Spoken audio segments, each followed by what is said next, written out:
Welcome to All Things Geekery, the podcast dedicated to exploring the vast world of geeky hobbies and discussing all the random topics in between. I'm your host, Iogro, and welcome to the show. What's going on, guys? Thank you so much for joining in on today's podcast, episode number 5.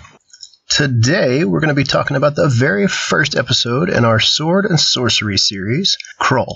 If you guys have not seen this movie, I highly recommend it. You guys have got to go check this thing out. I'm sure most of you that are born in the 80s or were from the 80s or have seen any of the 80s movies, you guys have already checked this film out. It is one of the greatest sword and sorcery fantasy movies of all time. It is one of my top 3 films from the genre, and it was very hard to make this and for me to remain objective about the film because I enjoyed it so much as a kid. There were so many things from my childhood that I remember about this movie, and just recently, I've watched the film again, and I have noticed so many things that this movie really brought into it from the 80s genre.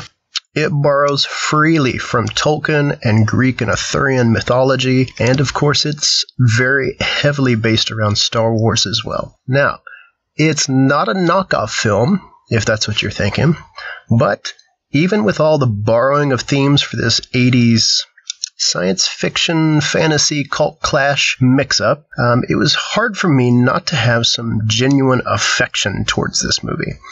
Seeing this film in the 80s as a young boy, it just really sparked a huge, intense drive that I already had for this kind of wild imagination and fantasy realm. I loved science fiction, I loved fantasy, writing, all of that kind of stuff back when I was a kid. And it has carried over into my adult years, and that's why my co-host Victus and I get along so well, because we are just big geeks. We really are. We love everything about, and that's why one reason we made this podcast is to explore everything out there. So if you're thinking about checking Krull out, don't look at it from a standpoint of this is just going to be a really bad film because it was made in the 80s and it had a cheap budget and it pulled from all these other big genre movies. No, it was a very well-made film and far from a cheaply made knockoff by any means.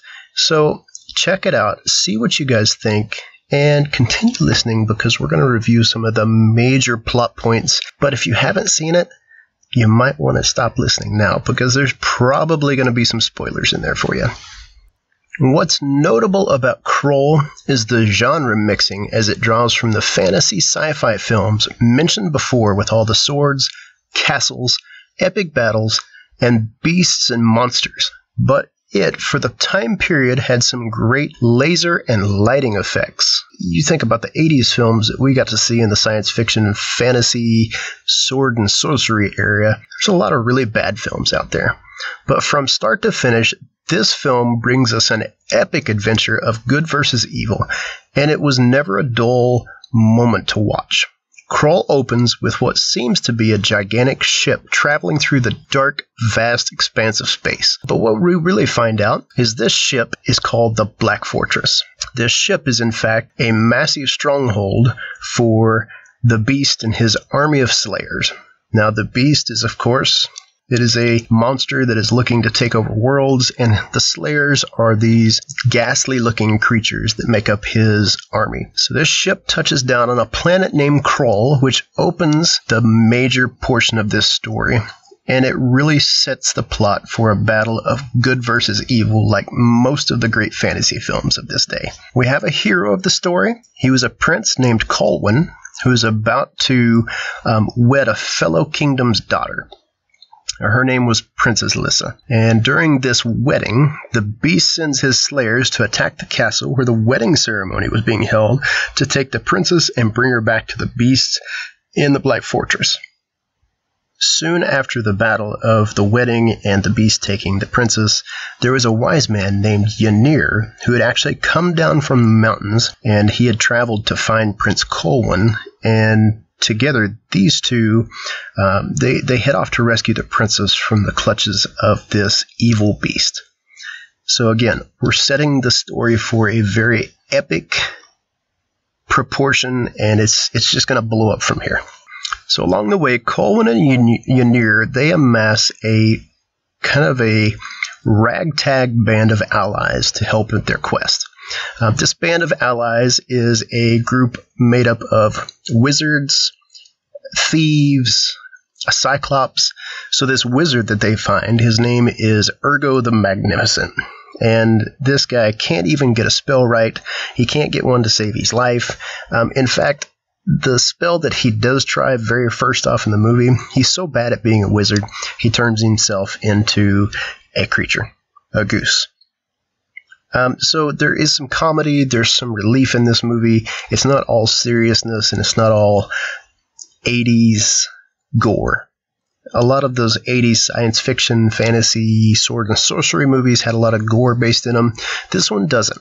This one is just a good old-fashioned epic story to be told.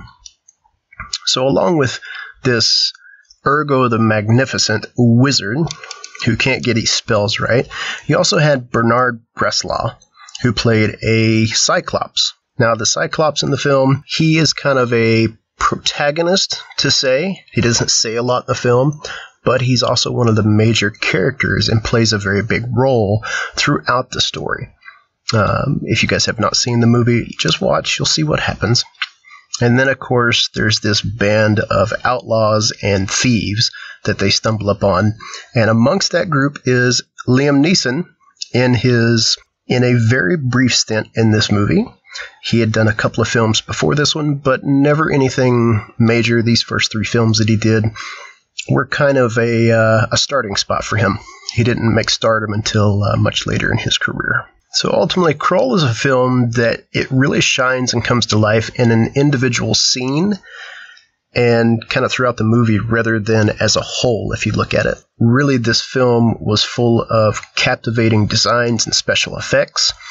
Colwyn had a weapon in this film called the glaive, and it is, for the most part, one of the most epic weapons in the sword and sorcery film era of all time. The way Colwyn had to go get this weapon was retrieving it from a pool of lava. So there's a lot of mystic mysteries surrounding this weapon. They don't really explain a lot of what happens to it, but when you see it, you'll understand kind of what we're talking about.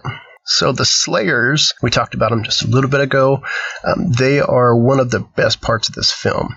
They are a silent creature. They don't really say or make a lot of noises other than this horrific scream they emit when killed. And that makes them kind of a very intimidating film foe. They are grotesque in nature. They have this suit of armor that looks very ominous, but inside is something that is a creature, and they don't really explain a lot about where they came from or what they really are. You just have to see them to understand kind of what they're there for. They have spears, and the spears are believable at one point that it's a cool weapon. These spears shoot lasers. So there's some cheesiness mixed in with this film as well. But ultimately, this Slayer creature is one of the coolest bad guys in a movie ever. One of the coolest things I remember about Krull from my childhood was how scary it seemed to be. There were really great tense moments, and there is a scene in the movie about a giant spider and a very creepy sequence in a swamp where a seer is taken over by a shape-shifting clone with black eyes. And I remember as a kid it was frightening. And it honestly gave me nightmares. But I think that was some of the draw to this movie for me, is how everything pulled together to, like I said, these scenes made up of little bits and tidbits here and there that kind of pulled this story together. The other thing that made this movie so tense and so intriguing was the set designs that the people brought in.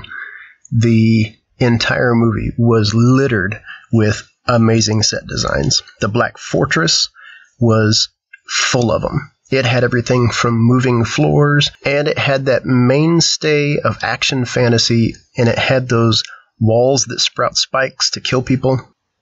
Out of this entire movie, From start to finish, the finish of the film was fantastic. And that's really where Krull's concluding act as Colwyn, the soon-to-be king, and his loyal band fight their way through this Black Fortress, that it becomes most exciting, with the 70s and 80s being the grand era of science fiction and fantasy themes. Krull was no stranger to this theme, and it had some fantastic photography. It had set locations to bring all of this fantasy to a very fond place in our hearts.